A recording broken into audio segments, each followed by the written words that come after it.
எதிர்க்கட்சி அதிமுகவா பாஜகவா? ரெண்டு பேரும் எதிர்க்கட்சி இல்லை.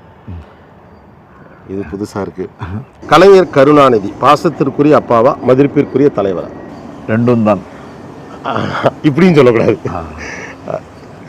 எது ப்ரையாரிட்டிங்கிறதோ இல்லை.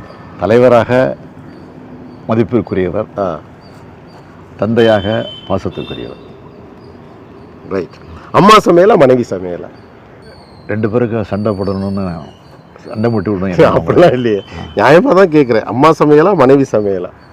இல்லை, ரெண்டு பேருக்கும் சண்டை முட்டி கொள்வதற்கு நான் தயாராக இல்லை.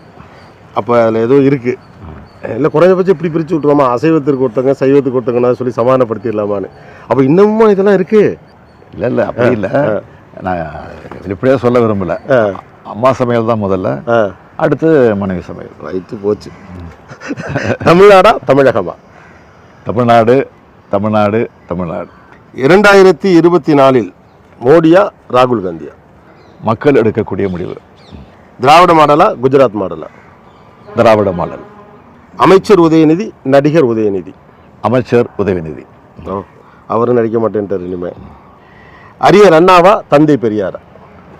ரெண்டு பேரும். எம்ஜிஆரா சிவாஜியா? இருவரும் தான். இருவரும் தான் சொல்ல முடியாது, அதானே தான் நான் ஏற்கனவே சொல்லியிருக்கேன். அதாவது அரசியல் ரீதியாக எம்ஜிஆர், கலை ரீதியாக சிவாஜி. ஓகே. ஹிந்தியா இங்கிலீஷா? எங்கும் தமிழ், எதிலும் தமிழ், எப்பொழுதும் தமிழ். தளபதியா திமுக தலைவரா? தளபதியாக இருந்து தலைவராக வந்தவன். நான் நினச்சது ரொம்ப ரொம்ப யோசிப்பீங்கன்னு, ரொம்ப ஃப்ரெண்ட்லியாக இருந்தது. அரசியலுக்கு வரக்கூடியவர்களுக்கு, ஏன்னா இப்போ நிறைய பேருக்கு அரசியல் விமர்சனங்கிறது முன்னை விட அதிகமாக இருக்குது. அரசியலுக்கு வரணுங்கிற ஆர்வம் உள்ளவர்களும் அதிகமானவர்களாக இருக்காங்க. எல்லாருங்களா பெரியவர் டெய்லி என்னை பார்த்து விஷ் பண்ணாமல் இருக்க மாட்டார். எப்படி இருக்கீங்க? ஊரில் இல்லையா? நல்லா மூடி, ரெண்டு தடவை மூடி இருந்தது. நேற்று இல்லை. சரி சரி. அம்மா நல்லா இருக்காங்களா? சரி. பட்டுமா? வர ஃபேமிலியோடலாம் நிறையா ஸ்பெண்ட் பண்ணுவீங்களா? ஒரு நாள் ஓய்வு கிடைக்கிது அப்படின்னா என்ன செய்வீங்க? ஒரு நாள் ஓய்வுங்கிறது வருஷத்துக்கு ஒரு தடவை எனக்கு டெஃபினட்டாக கிடைக்கும். பொங்கல் அன்னைக்கு. பொங்கல் அன்னைக்குன்னா அன்னைக்கு கட்சிக்காரர்கள், நண்பர்கள், உறவினர்கள் அவங்களாம் வந்து என்னை பார்ப்பாங்க, வாழ்த்து சொல்லுவாங்க. நான் அவங்க திரும்பி வாழ்த்து சொல்லுவேன். இது வந்து வருஷம் வருஷம் நடக்கிறது. தலைவர் இருக்கிற இடத்துல தலைவரை போய் நாங்கள் பார்ப்போம். தலைவர் வீட்டில் இருப்போம். தலைவரோட தான் உட்காந்து சாப்பிடுவோம் பொங்கல் அன்னைக்கு. அது வந்து வழக்கமாக வருஷத்துக்கு ஒரு தடவை டெஃபினட்டாக நடக்கும். அது இப்போ வந்து நம்ம வீட்டில் நடந்துக்கிட்டு இருக்கு. அடுத்தது பார்த்திங்கன்னா பொங்கல் அன்னைக்கு அடுத்தது மாட்டு பொங்கல். அது கூட இந்த மாட்டு பொங்கல் அன்னைக்கு பார்த்திங்கன்னா திருவள்ளுவர் தினம் வந்தது. அதனால் வள்ளுவர் கோட்டத்தில் திருவள்ளுவர் சிலைக்கு மாலை போட்டுட்டு அங்கே விருது கொடுக்குற நிகழ்ச்சியெலாம் முடிச்சுட்டு நானும் உதயாவும் அங்கேருந்து கிளம்பி நேராக ஸ்ரீபெரும்புதூர் பக்கத்தில் எனக்கு ஒரு தோட்டம் இருக்குது. அது ரொம்ப காலத்துக்கு முன்னாடி வாங்கின தோட்டம். அந்த தோட்டத்தில் போய் ஃபேமிலி எல்லோரும் ஒன்று சேர்ந்து மாட்டு பொங்கல் கொண்டாடுவோம். அந்த மாட்டு பொங்கல் அன்றைக்கி எல்லோரும் ஒரே நாள், ஒரு நாள் முழுக்க எல்லாம் இருப்போம். இரவோல மறுநாள் தான் அங்கே புறப்பட்டு வருவோம். பேரப்பிள்ளைகள்லாம் ஸ்பெண்ட் பண்ண டைம் கிடைக்குதா? பேரப்பிள்ளைகளை பொறுத்த வரைக்கும் லீவு நாளில் சனி ஞாயிற்றுக்கிழமையில் நிச்சயமாக எங்கள் வீட்டுக்கு வந்துடுவாங்க. வந்து அவங்கள தான் உட்காந்து மத்தியானம் சாப்பிடுவோம். நான் வர லேட்டானால் கூட வெயிட் பண்ணி இருப்பாங்க, அவங்களோட உட்காந்து சாப்பிடுவோம். சில நேரங்களில் நான் அங்கே போய் அவங்களோட உட்காந்து சாப்பிட்டுட்டு வருவேன். என்றைக்கா வாய்ப்பு கிடைச்சா இரவு நேரத்தில் போயிட்டு அவங்களோட உட்காந்து சினிமா பார்க்குறது உண்டு. கலைஞர் ஸ்டாலின் உதயநிதி. கலைஞர் உங்களோட நெருக்கமாக இருப்பார், பேரிட்டு அழைப்பார் அப்படின்னு சொல்கிறீங்களே, நீங்கள் எப்படி அவரோட பழகுவீங்க? உங்களுக்கும் உதயநிதிக்குமான உறவு? இப்போ உதயநிதி வந்து அரசியலுக்கு வந்துட்டார். முதல்ல சினிமாவில் நடிக்கும் போது அந்த சினிமாவில் நடிக்கிறப்போ வந்து எந்த படத்தை நடிக்கிறேன் என்ன கதைகள்லாம் சொல்லுவார். அப்புறம் படம் போயிட்டு படம் முடிஞ்சோடனே போட்டு காட்டுவார். அப்புறம் சில 2-3 கரெக்ஷன்லாம் கூட நானே படத்தில் சொல்லியிருக்கேன். அதெல்லாம் சேஞ்ச் பண்ணியிருக்கிறாரு. அப்போ எதுவாக இருந்தாலும் எனக்கு கேட்காம அவரும் செய்ய மாட்டார். இப்போ அரசியலுக்கு வந்ததுக்கு பிறகு நிகழ்ச்சி கிளம்புறதுக்கு முன்னாடி 2 டிஸ்கஸ் பண்ணிட்டு தான் போகிறாரு. அந்த அளவுக்கு தான் போயிட்டுருக்கேன். இப்போ உதயநிதி அவர்களுடைய திரைப்படத்தெல்லாம் பார்த்துட்டு நீங்கள் இப்போ ஏன்னா எம்ஜிஆர்கிட்டே வந்து ஸ்ட்ரைட்டாக ஃபேஸ் டு ஃபேஸ் சொல்லுவேன் அப்படின்னு சொல்லுவீங்க. இப்போ உதயநிதியுடைய திரைப்படத்தெல்லாம் பார்த்துட்டு நீங்கள் கமெண்ட்லாம் அடிச்சதுண்டா? நிறைய சொல்லியிருக்கேன். நம்ம 2 நாள் முன்னாடியே போட்டு காமிச்சிடுவார். எனக்கு படம் முடிஞ்சோன்னே போட்டு காமிச்சோன்னே சில குறைகளாக சில நான் சொல்லியிருக்கிறேன். அது சிலது எடுத்துக்கிட்டு இருக்கிறாரு, சிலது எடுக்கலை. அது டைரக்டருடைய காம்ப்ரமைஸு.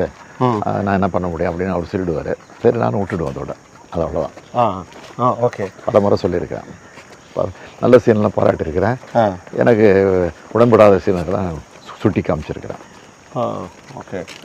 இப்போ ரீசெண்டாக நீங்கள் சினிமாக்கள்லாம் நிறைய பார்க்குறீங்களா ஒரு வாய்ப்பு கிடைக்கிறப்ப? இல்லை, அதையும் பார்க்குறதில்ல. உதயா நடித்த படம் 2 படம் பார்த்தேன். அவன் வந்து ரிலீஸ் ஆனப்போ.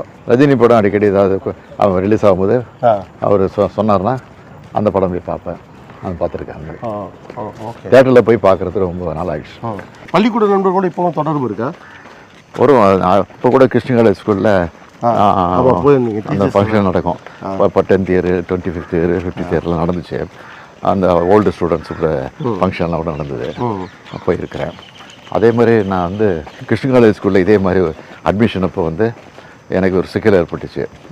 அந்த ஸ்கூலில் தான் வந்து என்னுடைய அண்ணன் மூக்காமுத்து, அண்ணன் அழகிரி இங்கே தான் படிக்கிறாங்க. என்னையும் கொண்டு போய் சேர்க்கணுன்னு முரசொலி மாறன் தான் அப்போ எங்களுக்கெல்லாம் இன்சார்ஜ் படிக்கிற விஷயத்தை பொறுத்த வரைக்கும். அவர் தான் கொண்டு போய் ஸ்கூலில் போய் எங்களை சேர்த்தாரு. எனக்கு ஒரு சீட் கிடையாதுட்டாங்க. அவங்களும் ரொம்ப ஸ்ட்ரிக்டாக வச்சுருப்பாங்க அந்த ஸ்கூலை.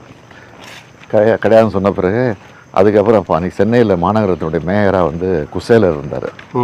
இப்போ அப்போல்லாம் 1 வருஷம்தான். சவர்லைட் காரு, அந்த அங்கி, அந்த கவுனு அதெல்லாம் போட்டுட்டு தான் இப்போ வருவாங்க. 1 வருஷம்தான் அப்போல்லாம். ட்ராவலில் எப்படி தான் வருவாங்க? ஆமாம், எப்போதுமே வெளியே எந்த ஃபங்க்ஷன் இருந்தாலும் காரில் எங்கே போகிறாலும் அதை தான் யூஸ் பண்ணுவாங்க. அதே ட்ரெஸ்ஸோடு தான் நடிச்சுக்கிட்டு அந்த ஸ்கூலுக்கு வந்தார்.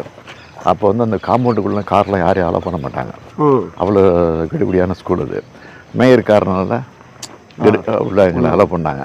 அலோவ் பண்ணி ஹெட் மாஸ்டர் ரூம் வாசலில் போய் கார் நின்று அங்கே வந்து எனக்காக சிபாரிசு பண்ணி என்னை கொண்டு ஸ்கூலில் சேர்த்தாரு. அதுக்கப்புறம் அதே ஸ்கூலுக்கு நான் மேயராகி நான் ஒரு ஃபங்க்ஷனுக்கு போனேன்.